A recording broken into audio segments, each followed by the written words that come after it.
आज का जो हमारा टॉपिक रहने वाला है क्लास 12th हिस्ट्री का चैप्टर 3 बंधुत्व जाति तथा वर्ग। इसमें हम आरंभिक समाज के बारे में समझने वाले हैं और इसमें लगभग 600 ईसा पूर्वी से 600 ईस्वी के बीच पढ़ने वाले हैं।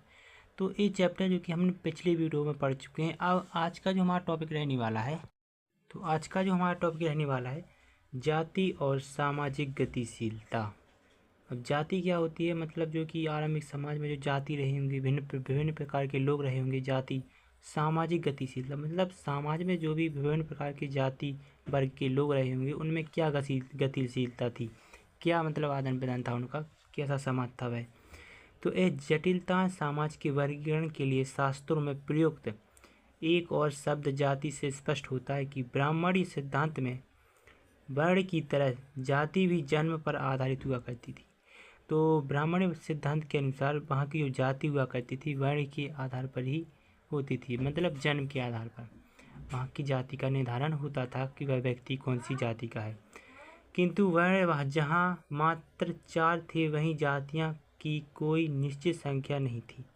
जैसे कि ब्राह्मण की वर्ण थी ना, 4 थे, ब्राह्मण वैश्य शूद्र, उसी प्रकार से जातियाँ भी कई सारी हुआ करती थी। ठीक है, विस्तृत जहाँ कहीं भी ब्राह्मण व्यवस्था का नए समुदाय से आमना सामना हुआ, जंगल में रहने वाले निषाद या फिर व्यावसायिक वर्ग जैसे सुवर्णकार जैसे जिन्हें 4 वर्ण वाली व्यवस्था में समाहित करना संभव नहीं था, उनका जाति में वर्गीकरण कर दिया गया। वे जातियां जो एक ही जीविका अथवा व्यवसाय से जुड़ी थी उन्हें कभी कभी श्रेणियों में भी किया जाता था।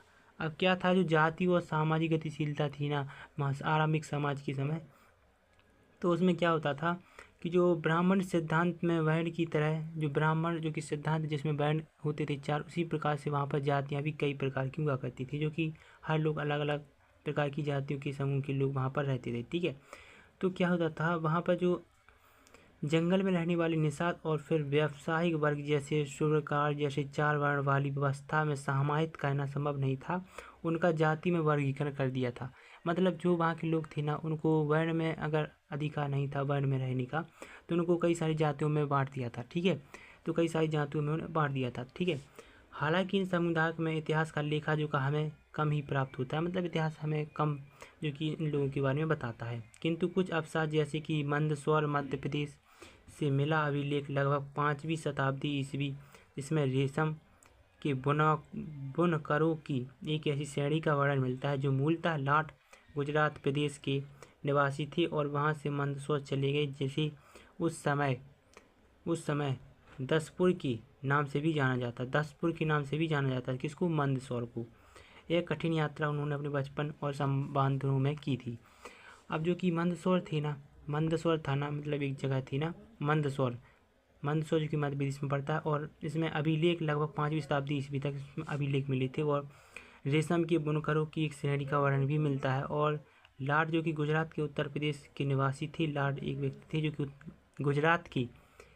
गुजरात के उत्तर निवासी थे और मंदसौर चले गए थे, जिसे उस समय मंदसौर को दसपुर के नाम से भी जाना जाता था। ठीक है, लाट जो कि उस समय मंदसौर चले गए थे, जिसको हम दिसपुर के नाम से भी जानते हैं।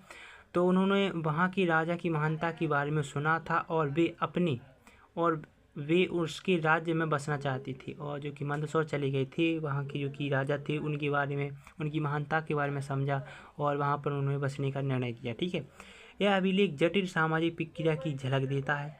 यह श्रेणियों के स्वरूप के विषय में भी असंतुष्ट प्रदान करता है। हालांकि श्रेणी की सदस्यता शिल्प में विशेषता पर निर्भर थी, कुछ सदस्य अन्य जीविका भी अपना लेते थे।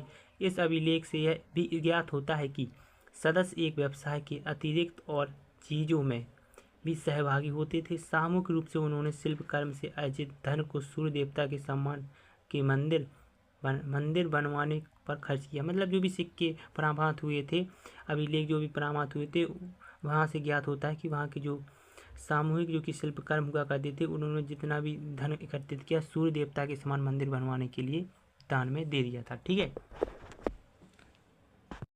अब बात करें हम कि रेशम बुनकरों ने क्या किया। अब रेशम के जो बनाने वाले व्यक्ति थे उन्होंने क्या किया, तो कुछ लोगों को संगीत से अत्यंत प्रेम है, जो कानों को प्रिय होता है गर्व है कि सैकड़ों उत्तम जीवनाओं के रचयिता होने का। इस तरह वे अनेक कथाओं से अपरिचित थे, विनीत भाव से उत्तम धार्मिक व्याख्याओं में तल्लीन है। कुछ लोग अपने धार्मिक अनुष्ठानों में श्रेष्ठ थे, तो इसी तरह अपने पर निर्भर रहने वाले वैदिक खगोल शास्त्र में परंपरागत अन्य जन युद्ध करने में सूरवीर शस्त्रों का निश्चित करते थे। अब जो कि कुछ रेशम बुनकर हुआ करते थे, तो वो कैसे थे ना, कुछ जो कि संगीत में अत्यधिक निपुण थे, कुछ लोगों को संगीत अच्छा आता था, तो कुछ लोगों को धार्मिक कार्य करना अच्छा लगता था, और कुछ जो कि जनयुद्ध के लिए काफ़ी सूरवीर लोग वहाँ के हुआ करते थे। कौन? रेशम बुनकरों का कार्य होता था, वे क्या करते थे। ठीक है, अगला जो कि हमारा टॉपिक रहने वाला है 4 वर्णों के परे एकीकरण। अब 4 वर्णों के परे एकीकरण क्या होता है, मतलब जो कि 4 वर्ण थे वह क्या करते थे, क्या कार्य होता था उनका। ठीक है, उपमहाद्वीप में पाई जाने वाली विभिन्नताओं की वजह से यहाँ हमेशा से ऐसी समुदाय रहे हैं जिन पर ब्राह्मणी विचारों का कोई प्रभाव नहीं पड़ा। संस्कृत साहित्य में जब ऐसे समुदायों का उल्लेख आता है तो उन्हें कई बार विचित्र, अभ्यस्त और पशुपक्त चित्रित किया जाता है। ऐसे कुछ उदाहरण वन प्रभांत में बसने वाले लोगों के हैं, जिनके लिए शिकार और कंदमूल संग्रह करना जीवन निर्वाह का महत्वपूर्ण साधन था। निषाद वर्ग जिससे एकलव्य जुड़ा माना जाता है और इसी का उदाहरण है। अब 4 वर्ण क्या थे, तो उपमहाद्वीप में जो विभिन्नताओं की वजह से यहाँ हमेशा एक समुदाय रहे हैं, ब्राह्मणी विचारों का भी कोई प्रभाव नहीं पड़ा है। संस्कृत साहित्य में जब ऐसे समुदायों का उल्लेख हमें देखने को मिलता है, चित्रण मिलता है, तो असभ्य पशुपत चित्रण भी देखने को मिलता है। उदाहरण में वन प्रांत में बसने वाले जो लोग हुआ करते थे, इनका प्रमुख कार्य जो कि शिकार करना, फल फूंद, कंदमूल जीवन निर्वाह का महत्वपूर्ण साधन हुआ करता था। जंगलों से प्राप्ति करते थे, वहाँ के जो वन के लोग हुआ करते थे, उनका जीवन जो कि जंगलों से ही चल रहा था, फल मूल कंद आदि का जो कि प्रयोग करते थे। ठीक है, अब क्या है, यायावर पशुपालकों के समुदाय को भी शक की दृष्टि से देखा जाता था, क्योंकि उन्हें आसानी से बसे हुए किसी कर्मियों के सांचे के अनुरूप नहीं ढाला जा सकता था। यहाँ कदा उन लोगों को जो कि असंस्कृत भाषी थे। अब यायावर और जो कि पशुपालन समुदाय हुआ करती थी, इन्हें भी शंका की दृष्टि से देखा जाता था, क्योंकि उन्हें शंका हुआ करती थी इन लोगों पर, क्योंकि उन्हें आसानी से बसे हुए कृषि कर्मियों के सांचे के अनुरूप नहीं ढाला जाता था, क्योंकि उस समय जो लोग बसा हुआ करते थे उनको उस तरीके से नहीं समझा जाता था, अलग समझा जाता था, इसलिए उन पर शक किया जाता था।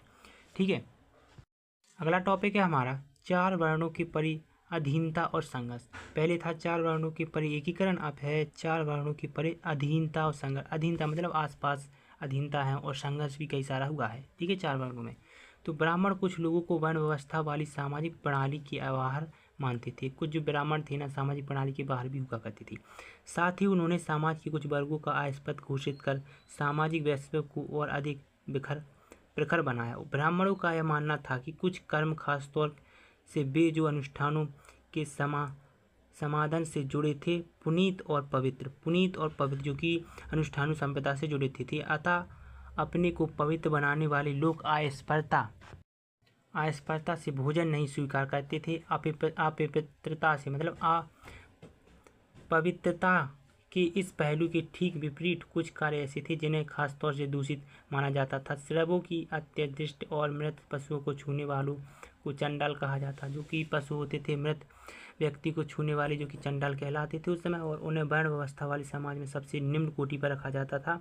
वे लोग जो स्वयं सामाजिक क्रम में सबसे ऊपर माने जाते थे, इन चंडालों का स्पर्श यहाँ तक कि उन्हें देखना भी अपवित्र कार्य मानते थे। अब जो कि उस समय के लोग हुआ करते थे, तो वेदों के अनुसार और ब्राह्मण पद्धति के अनुसार भी क्या करते थे, जो कि सबसे नीचे वाले जो व्यक्ति मृत एवं पशुओं को छूने वाले व्यक्ति थे, उन्हें चंडाल माना जाता था। और जो कि वर्ण जो कि व्यवस्था के अनुसार जो कि ब्राह्मण लोग हुआ करते थे, उनको देखना उन्हें अच्छा ही लगता था, दुष्कर्म मानते थे, अपवित्र जो कि मानते थे। अब मनुस्मृति में चांडालों के कर्तव्यों की सूची मिलती है। उन्हें गाँव से बाहर रहना पड़ता था, वे फेंके हुए बर्तनों का इस्तेमाल करते थे और मरे हुए लोगों के वस्त्र और लोहे के आभूषण पहनते थे।